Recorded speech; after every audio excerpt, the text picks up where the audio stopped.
నా తల్లిదండ్రులు అసలు ఊహించనే లేదు. కాళ్ళు చేతులు లేకుండా జన్మించిన వ్యక్తిని, మొట్టమొదటి వ్యక్తిని నేనే కావచ్చు. 7 సంవత్సరాల పాటు నేను ఎందుకు ఇలా పుట్టానని బాధపడుతున్న తర్వాత యేసుక్రీస్తులో నా విశ్వాసం బలపడింది. యోహాను సువార్త 9వ అధ్యాయంలో నుండి ఆయన నాకు ఎంతో స్పష్టంగా మంచి జవాబిచ్చారు.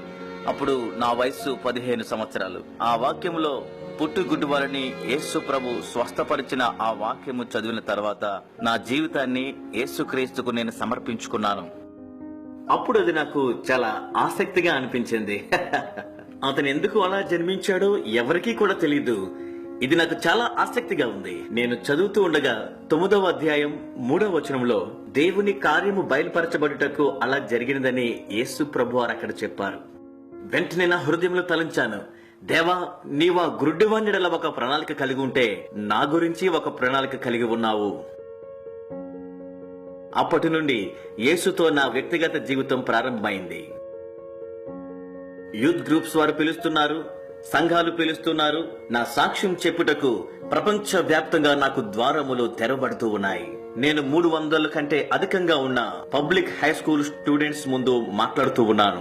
3 నిమిషాలు మాట్లాడగానే వారిలో సగం మంది ఏడవడం ప్రారంభించారు. వారిలో ఒక అమ్మాయి మధ్యలో లేచి నిలబడి ఏడవడం ప్రారంభించింది. ఆమె తన చేతిని పైకెత్తి, నన్ను క్షమించండి, మధ్యలో మాట్లాడుతున్నాను, నేను పైకి వచ్చి మిమ్మల్ని హత్తుకోవచ్చా అని అడిగింది. అందరి ఎదుటనే ఆమె పైకి వచ్చి నన్ను హత్తుకున్నది. నా భుజం పైన ఎంతో ఏడ్చింది. ఏడుస్తూ, నన్ను ఎవరు ప్రేమిస్తున్నారని ఇప్పటి వరకు చెప్పలేదు, నేను ఉన్న రీతిగానే అందంగా ఉన్నానని కూడా ఎవరు నాతో మాట్లాడలేదు అని ఆమె నా చెవిలో చెప్పింది. నేను నమ్మలేకపోయాను. అది నా జీవితాన్ని ఎంతగానో మార్చింది. ఆ సమయంలోనే దేవుడు నా ద్వారా ఆమెతో మాట్లాడుతున్నాడని నేను గ్రహించాను. అది నా మాటల వల్ల కాదు, నా శక్తి వల్ల కాదు, కానీ దేవుడే అక్కడ కార్యం చేశాడు. నా హృదయం మండించబడింది. ఒక్క ఆత్మ రక్షించబడుట ఆ దినమున చూడగా అది నా జీవితంలో మరువలేని దినంగా ఉంది. ఆ క్షణములోనే నేను ప్రపంచ సువార్థికునిగా పిలువబడి ఉన్నానని నా పిలుపును గ్రహించాను.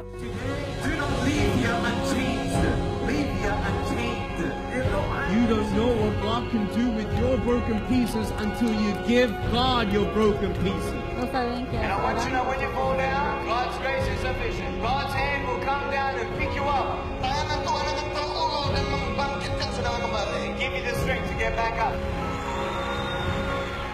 నా 7 సంవత్సరాల పరిచర్యలో దేవుడు 2000 మార్లు ప్రసంగించుటకు, 44 దేశాలు దర్శించుటకు, 6 ఖండాల్లో పర్యటించుటకు దేవుడు తన కృప చూపారు. చైనాలో యూనివర్సిటీ క్యాంపస్ లో 40,000 స్టూడెంట్స్ మధ్య, ఇండియాలో 1,10,000 మంది గిరిజనుల మధ్య, తర్వాత ఇండోనేషియాలో, సౌత్ ఈస్ట్ ఏషియా నుండి కొలంబియా, కోస్టారికా వెళ్లిన ప్రతి చోట ఆ దేశ నాయకులు, ప్రతినిధులు యేసు ప్రభు అని ఒప్పుకోవడం మేము గమనించాం.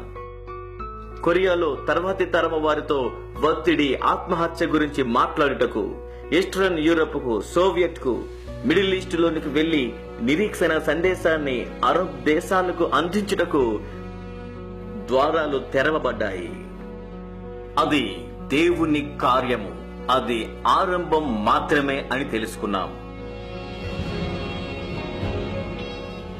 దేవుని కృపను బట్టి 5 లక్షల మందిని నేరుగా సువార్త ప్రకటించి ప్రభు అయిన యేసు యందు రక్షింపబడి స్థానిక సంఘాల్లోనికి వెళ్లడం మేము గమనించాం.